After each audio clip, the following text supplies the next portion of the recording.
Hello guys, good afternoon once again. Guys, ito na naman tayo, no? Panibagong araw, panibagong vlog na naman sa ating gagawin sa mga hapong ito. By the way guys, ano ngayon, no? April uh, 16, no? Yeah, April 17. Today is Wednesday, no? Merkulis Santo, ika nga, nung mga kapanahunan. May mga santo. Simana Santo na rin. Well, dito ulit tayo sa ano, mundo ng mga mortal, no? Shout out sa inyong lahat, ng ating mga kaibigan dyan, ng ating mga OFWs, no? That is scattered around the world, no? Ating umpisahan ng ating mga bayani dyan sa Hong Kong, no? Saludo ang kawantar sa inyo guys, okay? Sa Singapore, no? Macau, or Indonesia, Malaysia, no? Ano pa, ang neighboring country ng Pilipinas. Actually guys, may mga alam kong may mga pagkakataon na namimiss nyo itong Semana Santa, no? Diyan sa ibang bansa, hindi naman ata inaano yung mga ganito, no? Pero dito sa atin, tuloy lang ang buhay bungay. So ayun guys, no? Tomorrow,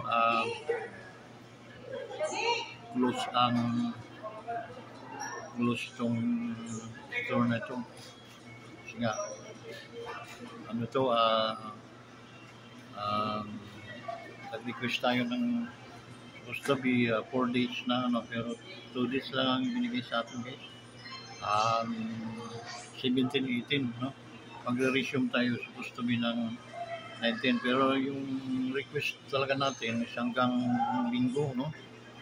Monday na lang ang resume, but they cannot approve us, no? Gusto lang, ano lang, 2 days, so 17, 18, it's okay. Then, booking tayo sa umaga, and then pupuntahan na lang yung store to close. Actually, mahina ang bintahan ngayon guys dito sa ano ng lugar ng mga mortal guys. Wala atang mga pera mga tao dito, no? Or hindi ko alam, no? Basta mahina ang bintahan. Before, everyday nakakapag dito nakakabinta ito ng almost 1.5, 1.6, 800. Pinakamababa na yun, 800, no? Ngayon guys, almost mga 400 something, ganun lang. Hindi na nga makasampan 500, but it's okay, no? Hindi naman tayo yayaman dito, hindi naman to. The important is na i-maintain natin yung pagbukas ng kasi ano ito guys, yung mga product nila, ano, mga pasalubong, no? Pasalubong. So nakita naman niyo yung laman ng store na to, no? Bags, and then mga itik-tik, no? So yun. Yun, balik tayo sa shoutout, no? Medyo matagal natin hindi nakapag guys, tawag nito, nakapag-vlog kasi nga maraming siyempre andun yung mga discouragement na hindi naman lumalaki ang views natin, hindi naman lumalaki yung nagla-like. Pag-iusap lang guys, before tayo mag-proceed, i-likes muna natin, no? Para makatikinon tayo ng marami-raming likes guys, okay? So sabay-sabay natin i-like muna ito guys. Bilang akong 3, and then pipindot tayo doon sa circle, okay? Doon sa may thumbs up, no? Yan. I-post lang natin yun, no? Click lang natin yun, no? Para maging nakapag-likes tayo, okay? And then guys, sabay-sabay tayo. Okay, guys. 1, 2, 3, click. Yon. Thank you for the likes, guys. No? And then, guys, pangalawang pakiusap, mag-subscribe. Yung mga hindi pa nag-subscribe, mag-subscribe. We need about 80 subscriber to para ma-monetize tayo, guys. Okay? So, and then, other one is, mag-share po kayo para marami pong views na mag-create itong ating okay? Ating video, no? So guys, huwag din po ninyong kalimutan mag-comment kasi para alam natin kung saan umaabot itong ating mga video. Okay? So mag-comment lang kayo para at least alam ko, ilagay po ninyo yung pangalan, address, kung saan lugar kayo para at least malaman natin kung gaano nakalawak yung aabutin o kalayo yung inaabot itong ating mga video, guys. Okay? So, yun. Shoutout nga pala din dyan sa Samar, guys. Ang sarap ngayon dyan sa Samar. Alam kong masirak-sirak din ano. So, sarap dyan ngayon, no? Alam ko naliligo kayo sa mga beaches ninyo dyan. Okay? Lalo na didahakwan, Habasay Samar, no? Ang ganda ng inyong ilog, no? Ang inyong falls. Ang Suton Cave. Dadayuhin na naman yun ng mga guys, sa mga hindi pa nakapag pasyalan po ninyo yung Suton Cave ng Habasay Samar. Okay?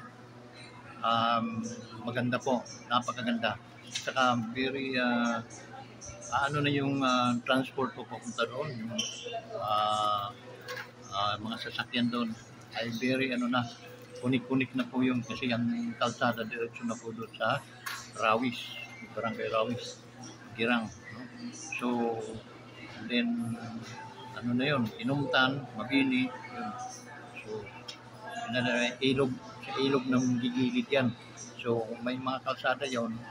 So, ang ganda. Okay? So, hindi namin kami noon, talagang bugsay lang, bangka. Bugsay. Makaligo kami siguro isang kalating oras na bugsayan o dalawa. Andun na kami sa Suton. Okay? May lakad pero napakalayo. Okay? So, yun guys, no? Pasyal kayo. Marami kayong makikita doon. Mayroong natural bridge, mayroong Suton Cave na pagpasok niyo, andun yung mga wonders. Bala kong ang puntahan kasi part ng wonders, no? Mga wonders na dapat makita ng madlang people para at least dumami yung views din natin. Ano yung mag-viral ang ating video doon sa Suto, no? Maganda kasi ang mga sasakyan doon, mga pambo or either hindi na ang mga sasakyan kasi yung 4 wheels namin guys nakaabot sa baryo mismo namin. Dahil dati kasi lang yun tapos magbabangka na. So ngayon kunik-kunik na guys. Yun, no? Sampa, adi na marabot, no? Samar gihap. Maganda doon ako natuto magmotor niyo noon kasi may motor kami naalala ko yung motor na kaya si Engineer Sim sa iyo nung sumakay. Ayaw nung sumakay ng motor, takot na umakyat. Kasi nga sumukarap kami doon, no? Sumukarap kami ng enduro yung guys. Mga enduro motor nung araw. Tinira-tira kumarap kami noon doon sa Putikan. Yun, nadala na. Ngayon hindi ako nadadala. Di ilang bisis na tumambling ako sa motor. Pero buhay pa naman. Kasi lalo na pag medyo dito simentado, ang gaganda ng kalsada dito. Pag hinamon-hamon mo ko ng karirahan, ay yari ka sa akin. Nangangarira ako. Yun. Saan pa? Bala kong before humina ang aking katawan, bala ko makabalik muna dyan. Ma-meet natin yung mga subscriber natin dyan. Okay? magkakarisyuhan na kita. Mapalitan yung tuba. Sumsum. Ay, kita. Basta, na ini. Tulong lang ay kamuhit atin subscribe and din mag-likes po kayo no sa atong tulungan po ninyo si Commander. Okay? So mga barangay dila kuan Dawa, Inumtan, ano ba ito? Tapat Dawa. Dalas kami dito magdayo yung kuan tapos ay binubukod kami mga kutsilyo. May mga pisa. Ang isaw, ang kapanonan na ito. Nadayo kami basketball. Tapos mamaya aragway na.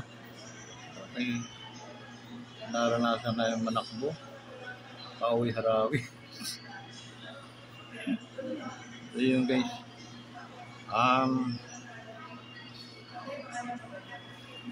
Ano pa?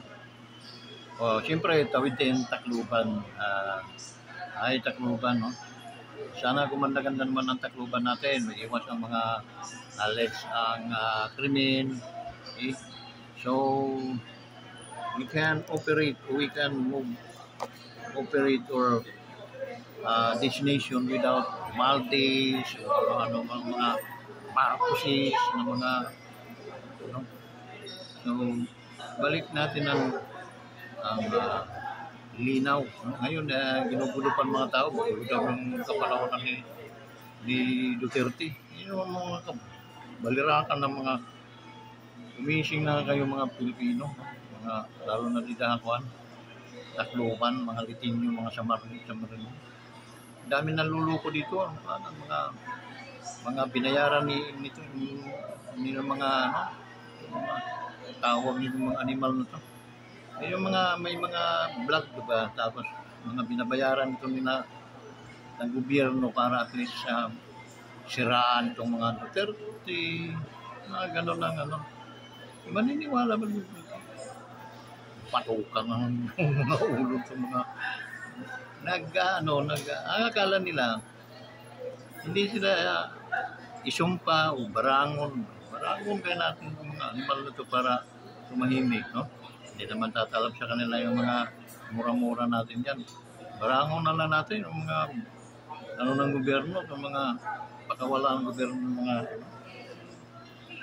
sininira. Balik ka rin yung ang gulo daw nung amalo ng Duterte Montala daw ngayon ay napaka-tahimik.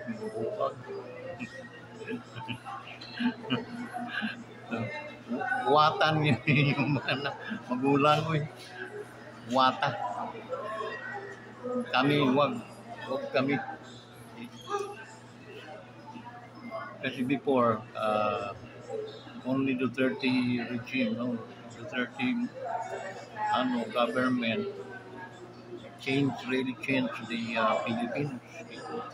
Naging mataas ang tingin nila values sa atin, and then give us a respect. Kita nila kung ang mga Pilipino, and that's the reason why